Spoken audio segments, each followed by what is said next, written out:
Hi friend, चलते आम आज सूप बनवा पिला खाया बहुत पसंद करते सूप।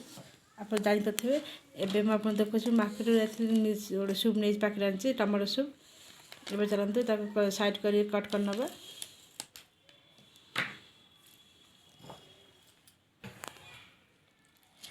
एबे से नहीं छोट जगह नहीं बाउल नहीं देदेव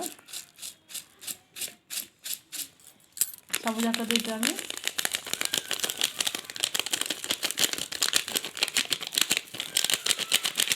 सब दे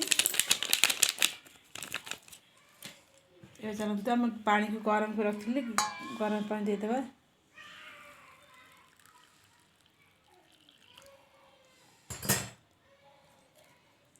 देखते गरम पानी दे ऊपर फुटी आस बबल देख आस चलते आम मिसई नवा। देखते गोटे मिनट लगे आम सूप बनवाई टमाटो सूप।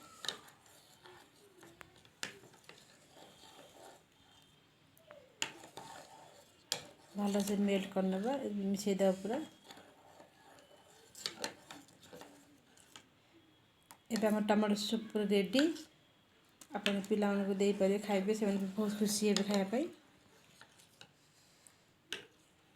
आप वीडियो पसंद आए मो चैनल को लाइक करूँ, शेयर करूँ, कमेंट करूँ और सब्सक्राइब कर भूलु नहीं। एबे रही नमस्कार।